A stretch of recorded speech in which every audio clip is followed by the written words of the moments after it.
Okay, welcome everybody to the session. Uh, Today we will discuss about the worksheet. It is a new chapter of accounting book, and in worksheet it is not mandatory book.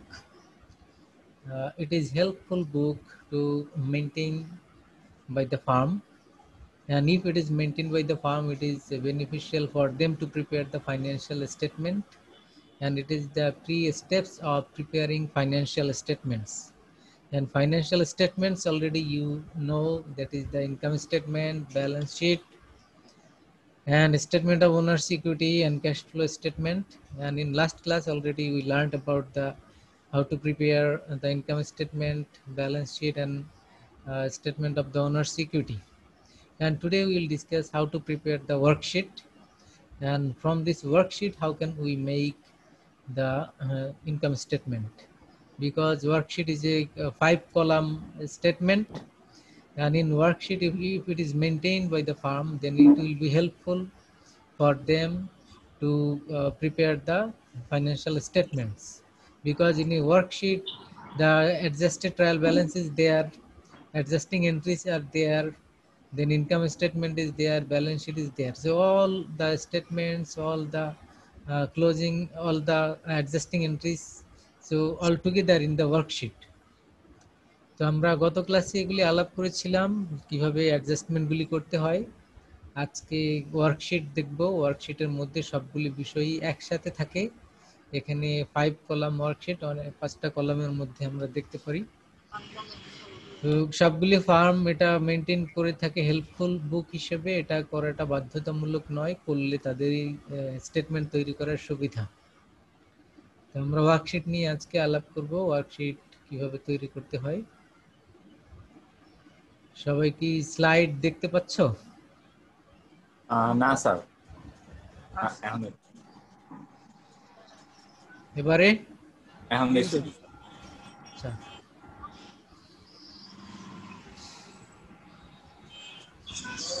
using a worksheet.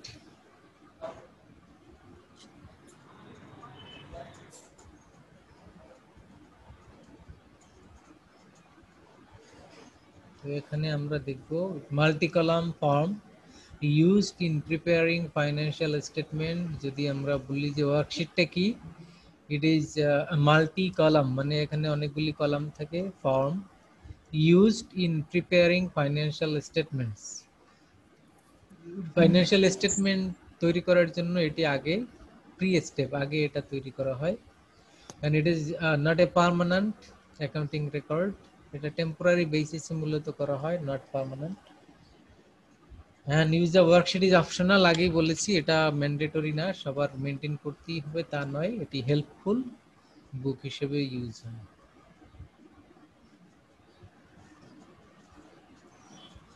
তো এটি দেখতে কেমন, প্রথমে আমরা ফরম্যাটটা দেখে নেই। এখানে দেখো ফরম্যাট দেখা যাচ্ছে, মানে আমাদের কলাম কয়টি এখানে?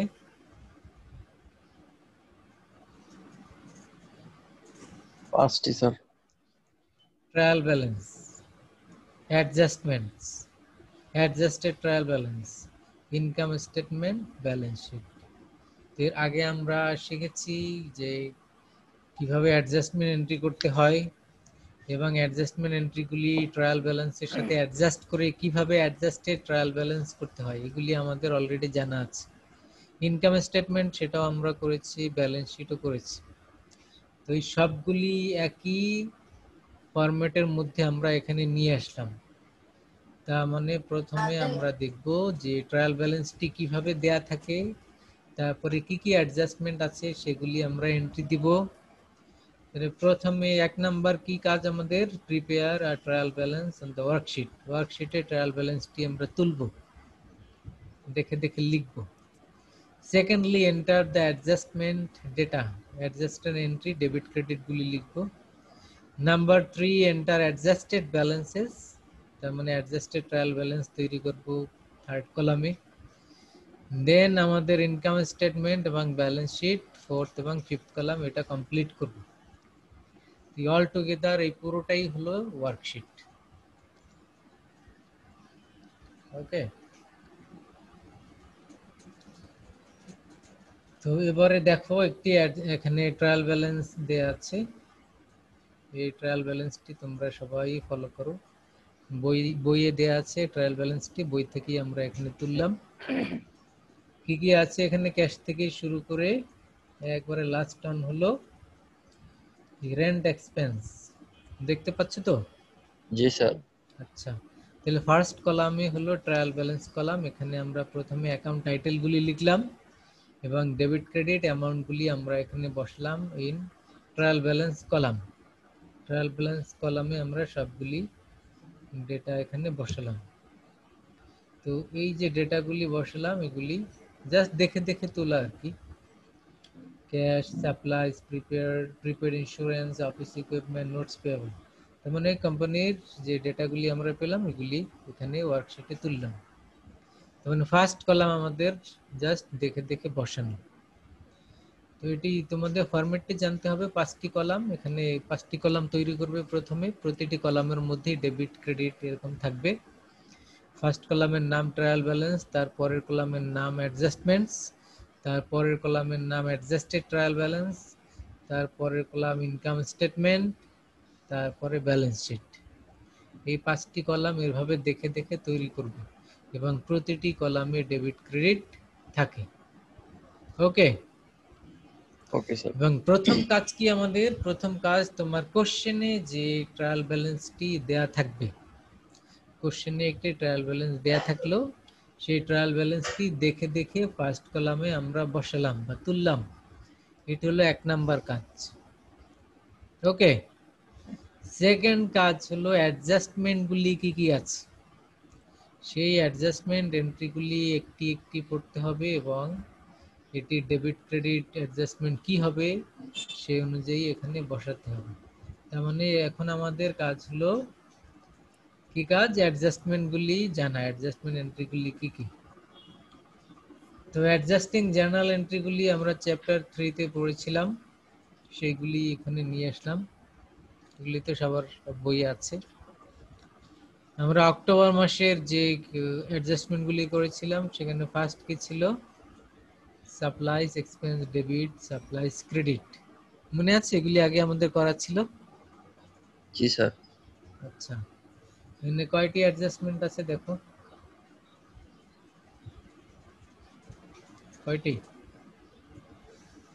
7টি স্যার। আচ্ছা, তো এই 7টি অ্যাডজাস্টমেন্ট এগুলি আমাদের করা আছে আগে। তো এখন এই ওয়ান বাই ওয়ান আমরা এখানে ডেবিট ক্রেডিট অ্যাডজাস্টমেন্ট করব ওই ওয়ার্কশিটের মধ্যে। তো এখানে খেয়াল করবো October 31 supplies expense debit, supplies credit. এখন আমরা ওই ওয়ার্কশিটের মধ্যে দেখব যে সাপ্লাইজ এক্সপেন্স বা সাপ্লাইজ এগুলি আছে কিনা। যদি থাকে তার সাথে আমরা অ্যাডজাস্ট করে দিব, আর যদি না থাকে তাহলে কি নতুন করে নিচে লিখব। ওকে। তাহলে অ্যাডজাস্টমেন্ট যে কলাম আছে সেখানে এই ফিগারগুলি বসাবো। প্রথমে কাজ হলো এই অ্যাডজাস্টমেন্ট এন্ট্রিগুলি ওই অ্যাডজাস্টমেন্ট কলামে বসাবো, তারপরে অ্যাডজাস্টেড ট্রায়াল ব্যালেন্সে প্লাস মাইনাস করে লিখব। তো এবারে খেয়াল করি সেকেন্ড কলামের কাজ অ্যাডজাস্টমেন্ট। তাহলে adjustment A B C D এরকম দিলাম, মানে আমাদের ওই যে অ্যাডজাস্টমেন্টগুলির নাম্বারিং করলাম। তো সেক্ষেত্রে 1 নাম্বার অ্যাডজাস্টমেন্ট কি করলাম আমরা? Supplies expense debit, supplies credit, এটাকে আমরা এ দিলাম। তো এ দিলে এখন সাপ্লাইজ এক্সপেন্স এবং সাপ্লাইজ এই দুইটা আছে কিনা সেটা আমরা দেখব। তো এর মধ্যে সাপ্লাইজ নামে কিন্তু 2 নাম্বারই আছে, ক্যাশের পরেই সাপ্লাইজ। তাহলে এখানে অ্যাডজাস্টমেন্টের আন্ডারে এ দিয়ে আমরা 1500 লিখলাম ক্রেডিট দিকে, যেহেতু সাপ্লাইজ ক্রেডিট। আর সাপ্লাইজ এক্সপেন্স ডেবিট, এই সাপ্লাইজ এক্সপেন্স আমাদের এই ট্রায়াল ব্যালেন্সের মধ্যে ছিল না। না থাকাতে এই যে টোটালের নিচে দেখো সাপ্লাইজ এক্সপেন্স নামে নতুন লিখলাম, লিখে আমরা এখানে সরাসরি অ্যাডজাস্টমেন্ট কলামে এসে এ নাম্বার দিয়ে ডেবিট দিকে 1500 লিখলাম। বুঝছো কি করা হয়েছে? কি করা হচ্ছে বলো তো? এই যে এন্ট্রিটি supplies expense debit supplies credit, প্রথমে দেখব যে এই দুইটি অ্যাকাউন্ট আমাদের এই ট্রায়াল ব্যালেন্সের মধ্যে আছে কিনা।